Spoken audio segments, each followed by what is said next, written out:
आज हम MGT 201 का मॉड्यूल नंबर 2 स्टार्ट कर रहे हैं, जो कि हमारे पास है फाइनेंशियल इन्वायरमेंट। इसमें हम पाकिस्तान का फाइनेंशियल सिस्टम और फाइनेंशियल इन्वायरमेंट्स हमारे पास होती क्या हैं, ये सब हम डिस्कस करेंगे। तो स्टार्ट करते हैं कि हमारे पास what exactly is a financial environment. A financial environment encompasses the systems and regulations that facilitate economic activity, guiding how assets are managed, exchanged, and regulated to promote stability and growth. तो simply put हमारे पास financial environment एक ऐसी environment होती है जिसमें हमारे पास different किस्म के सिस्टम्स होते हैं और कुछ रेगुलेशंस होती हैं, मतलब कि कुछ हमारे पास प्रोटोकॉल्स के तहत काम हो रहा होता है।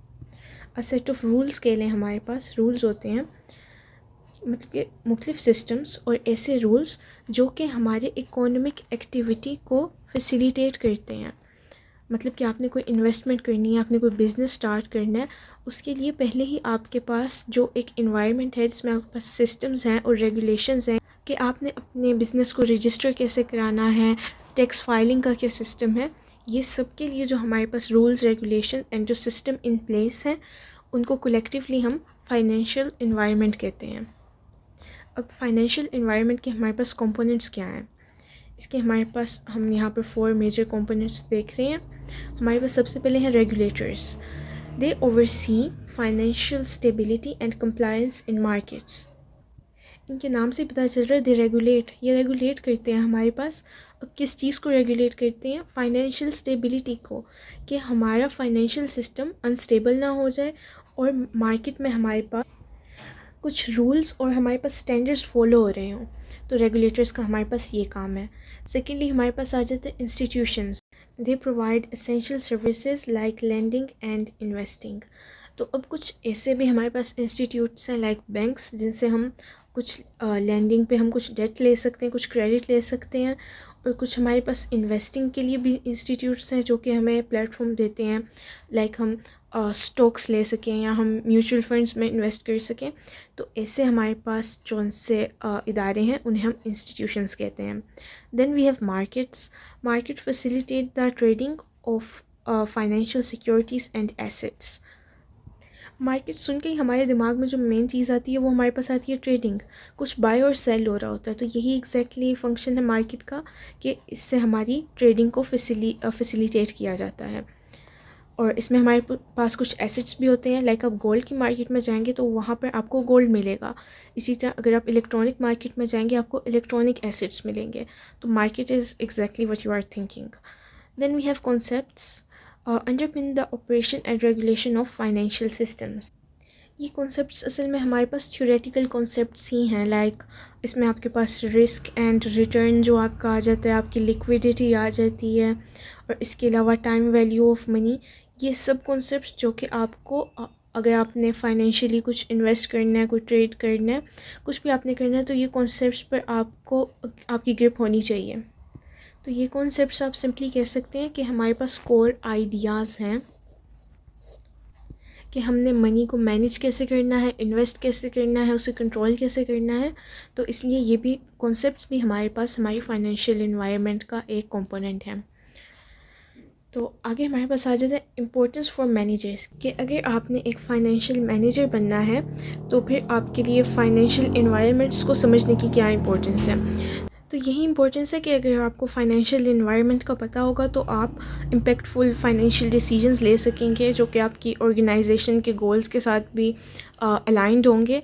तो अगर आपको फाइनेंशियल इन्वायरमेंट का नहीं पता तो फिर आप कैसे मैनेज कर सकते हैं अपने टीम के, अपने बिज़नेस के फंड्स वगैरह को, उनके इन्वेस्टमेंट को, और जो आपके पास एसेट्स हैं, लाइबिलिटीज़ हैं, उन सबको आप मैनेज तभी कर पाएंगे जब आपके पास एक सॉलिड अंडरस्टैंडिंग होगी अपनी फाइनेंशियल इन्वायरमेंट की। आगे हम अपने रेगुलेटर्स का ओवरव्यू देख लेते हैं, जो कि हमारा फर्स्ट कंपोनेंट था। तो पाकिस्तान में अगर रेगुलेटर्स की बात की जाए तो हमारे पास स्टेट बैंक ऑफ पाकिस्तान है। पाकिस्तान में हमारे पास state bank of Pakistan financial environments में रेगुलेटर का काम कर रहा है। तो इसमें क्या रेगुलेटरी फंक्शन है स्टेट बैंक ऑफ पाकिस्तान का? The state bank of Pakistan oversees the financial sector, ensuring compliance with laws and regulations, which stabilizes the economy and promotes transparency with in financial institutions. Simply ये यही कहना चाह रहे हैं कि state bank of Pakistan हमारे पास लॉज एंड रेगुलेशंस इनको इन्फोर्स करता है हमारे फाइनेंशियल इंस्टीट्यूशंस में, बिकॉज बाकी जोन से हमारे पास like we have police and other institutions, but they are not directly linked with the financial environment. जो फाइनेंशियल हमारे पास लॉज हैं और जो फाइनेंशियल रेगुलेशंस हैं उनके साथ जो हमारी कंप्लायंस को इंश्योर करता है वो हमारा स्टेट बैंक ऑफ पाकिस्तान है। सेकंड, ये हमारे पास मॉनेटरी पॉलिसी बनाता है। मॉनेटरी मतलब कि आपकी जो माली पॉलिसी है वो हमारे पास स्टेट बैंक ऑफ पाकिस्तान उसे फॉर्मुलेट करता है ताकि हमारे पास करेंसी स्टेबलाइज रह सके, और इसके अलावा using interest rates and other tools to influence economic activity and growth, कि ये इंटरेस्ट रेट भी सेट करता है कि आपको अगर आपने कोई बॉन्ड्स वगैरह लिए हैं, स्टॉक मार्केट्स की पॉलिसीज़ डिसाइड करना, ये सब हमारी मॉनेटरी पॉलिसी ये सारी स्टेट बैंक ऑफ पाकिस्तान ही बनाता है। आगे हमारे पास करेंसी मैनेजमेंट है। तो स्टेट बैंक ऑफ पाकिस्तान हमारे पास रिस्पॉन्सिबल है करेंसी को इशू करने के लिए, देन हमारे पास फॉरेन एक्सचेंज को मैनेज करने के लिए, और then ensuring the availability of currency notes to meet the demand of the economy. तो सिंपली नए नोट जो हमारे पास प्रिंट होते हैं उनका काम भी हमारे पास स्टेट बैंक ऑफ पाकिस्तान ही ओवरसी करता है। Then we have security and exchange commission of Pakistan. ये भी हमारे पास एक रेगुलेटरी इदारा है। तो security and exchange commission of Pakistan हमारे पास इसका पहला फंक्शन क्या है? Regulation of securities market. Securities market सब हमारे पास क्या होती हैं?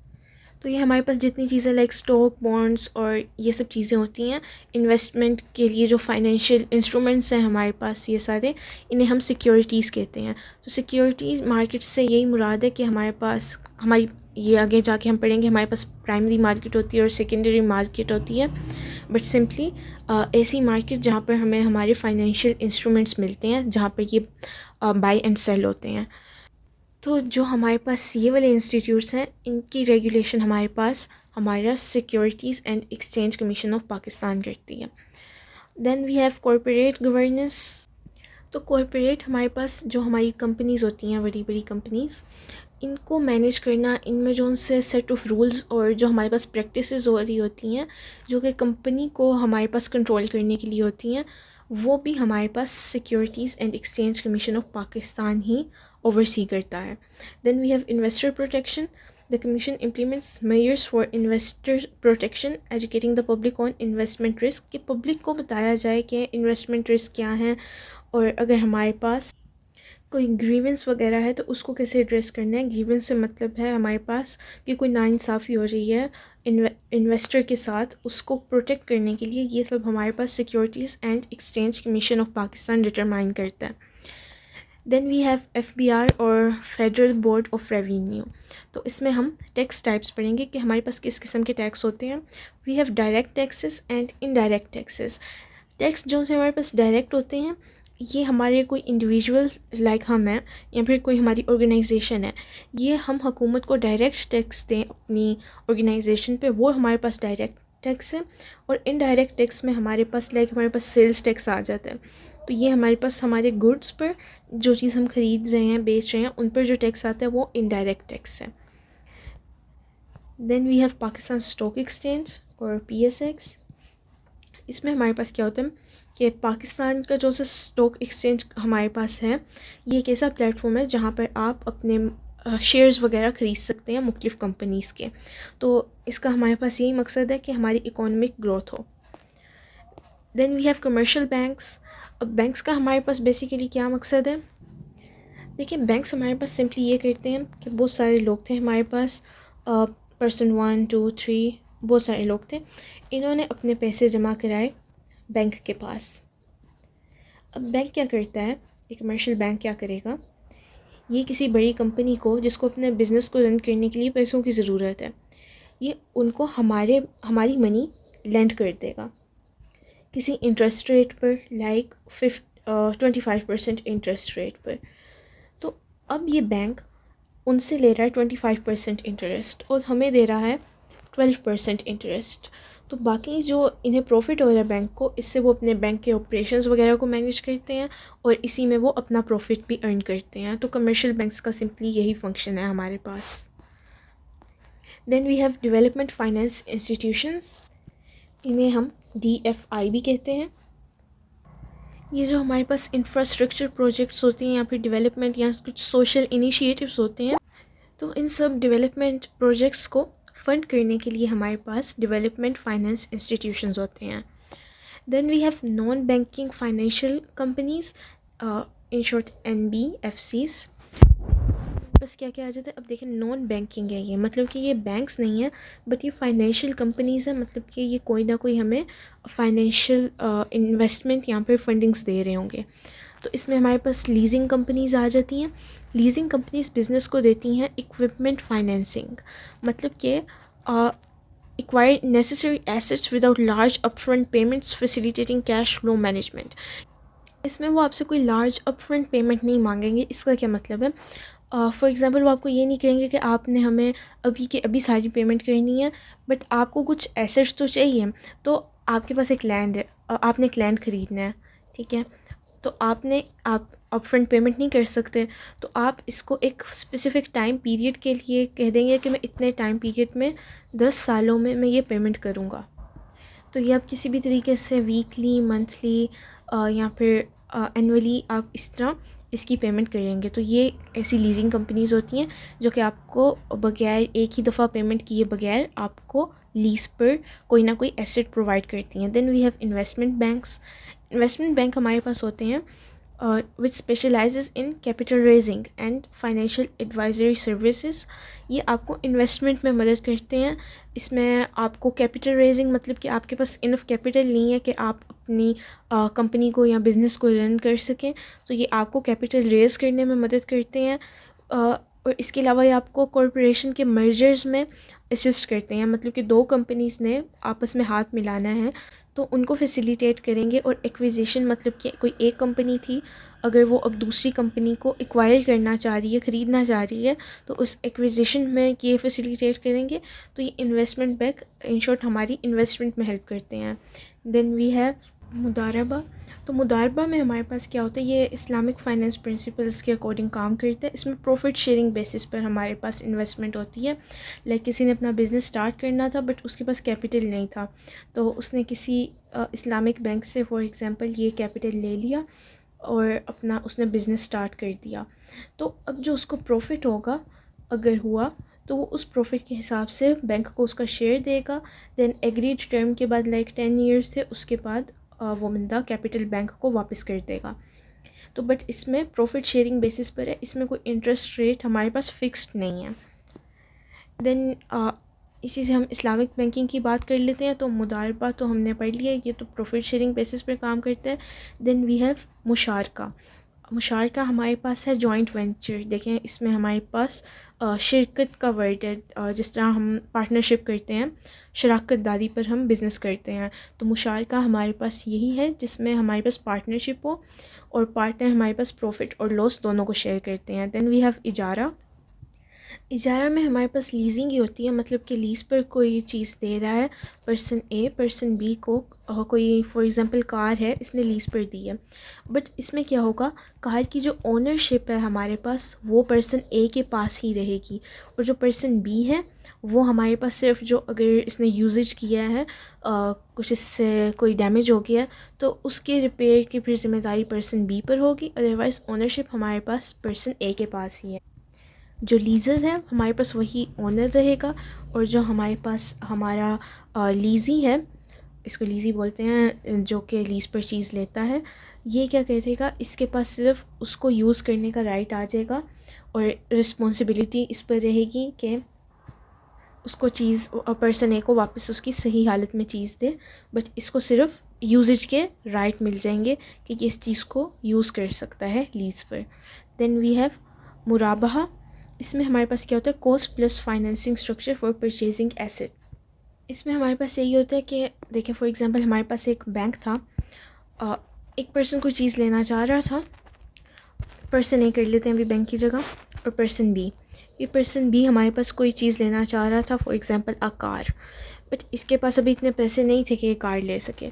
तो पर्सन ए के पास पैसे थे, अब ये पर्सन ए कार को परचेज़ कर लेगा और कुछ अपना प्रॉफिट रख के पर्सन बी को इंस्टॉलमेंट्स पर दे देगा। बट क्योंकि इसमें हमारे पास पहले से फ़िक्स्ड अमाउंट होगी कि पर्सन ए ने सिर्फ अपना, अगर इसके पास 100K की कार इसने ली थी, तो ये सिर्फ अपना 10K प्रॉफिट रख रहा है इस सब में। तो ये पहले से फ़िक्स्ड है, मतलब कि इसमें उसने अपना एक प्रॉफिट रख लिया है, बट एक इसने फ़िक्स प्राइस कर लिया। बट हमारे पास इसमें कोई इंटरेस्ट नहीं है कि आपने हर महीने हमें 15% देना है जो भी आपने कार ली थी इस पर, इस तरह का कुछ नहीं है। बस इस पर्सन ए ने इसे इंस्टॉलमेंट पर दे दिया पर्सन बी को, उसमें अपना ओरिजिनल प्राइस में उसने अपना थोड़ा सा प्रॉफिट रख लिया। Then Islamic banking. तो इस्लामिक बैंकिंग हमारे पास आजकल वाइडली अडोप्ट हो रही है even in non Muslim countries. तो इसकी पॉपुलैरिटी की इतनी वजह क्या है? बिकॉज़ ये हमें प्रोवाइड करता है ethical financial alternatives that comply with Sharia law and meet the needs of diverse clients. क्योंकि इस्लाम ने तो जो भी हमें रूल्स एंड रेगुलेशंस दिए हैं ज़िंदगी के किसी भी मामले में, they are perfect, they are complete code of life. तो फाइनेंशियली जो हमें इस्लाम ने असूल दिए हैं वो भी परफेक्ट हैं। उसमें आपके पास कोई इनजस्टिस नहीं हो रही, कोई फिक्स्ड इंटरेस्ट रेट नहीं है, रिबा नहीं है। तो ये सब हमारे पास काफ़ी रेलिवेंट है आज के दौर में भी, जहाँ पर हमारे पास इकोनॉमिकली इतना गैप आ रहा है लोगों में। तो इसलिए इस्लामिक बैंकिंग को वाइडली अडोप्ट किया जा रहा है। Then we have foreign banks. Foreign banks का पाकिस्तान पर क्या इम्पैक्ट है और कहीं पर भी क्या इम्पैक्ट हो सकता है? Foreign banks play a crucial role in enhancing financial stability and boosting the local economy through investment and innovative financial projects tailored for diverse market needs. तो जब भी सिंपली कोई फ़ॉरेन बैंक हमारे किसी भी कंट्री में खुलता है, या आपकी कंट्री है पाकिस्तान, इसमें अगर कोई फ़ॉरेन बैंक आपके पास आ रहा है तो ज़ाहिर है वो बाहर से अपना कैपिटल भी लेके आएगा, और जब भी मुल्क में पैसे आते हैं तब हमारी इकोनॉमी बूस्ट होती है। तो फ़ॉरेन बैंक्स इसलिए हमारे पास ज़रूरी हैं। इसके अलावा कुछ एफिशिएंसी और कंपटीशन हमारे पास फाइनेंशियल सेक्टर में इम्प्रूव होता है इंटरनेशनल लेवल पर। तो फ़ॉरेन बैंक्स इसलिए हमारे पास इम्पोर्टेंट है। Then we have financing options, कि हमारे पास क्या क्या फाइनेंसिंग ऑप्शन होते हैं। तो ये तो हम अपने लेक्चर 1 में भी डिस्कस कर चुके हैं कि फ़ाइनेंसिंग ऑप्शन आपके पास इस तरह हो सकते हैं: डेट फाइनेंसिंग या फिर इक्विटी फाइनेंसिंग। इक्विटी में आप अपने शेयर्स को सेल करते हैं, डेट में आप किसी इंटरेस्ट रेट पर क्रेडिट लेते हैं। तो फाइनेंशियल एनवायरनमेंट में हमारे पास इन ऑप्शंस को समझना भी बहुत ज़रूरी है कि हमारे पास कौन कौन से फाइनेंसिंग के लिए ऑप्शंस हैं। इसमें हमारे पास बैंक लोन्स, ये देखें, हमारी उस कैटेगरी में आ जाते हैं, डेट फाइनेंसिंग की कैटेगरी में आ जाते हैं। तो ये अंडरस्टैंड करना हमारे पास ज़रूरी है। तो समरी हमारे पास क्या है आज के लेक्चर की, कि हमने फाइनेंशियल एनवायरनमेंट के बारे में पढ़ा है कि इट कंप्राइजेस क्रूशियल कंपोनेंट्स इसके कौन से हैं हमारे पास, इकोनॉमिक एक्टिविटी में हमारे पास फाइनेंशियल एनवायरनमेंट का क्या रोल है, और मैनेजर्स को ये डिसीजन मेकिंग में कैसे हेल्प करता है, और इफ़ेक्टिव फाइनेंशियल मैनेजमेंट हमारे पास कैसे की जा सकती है फाइनेंशियल एनवायरनमेंट को अंडरस्टैंड करके।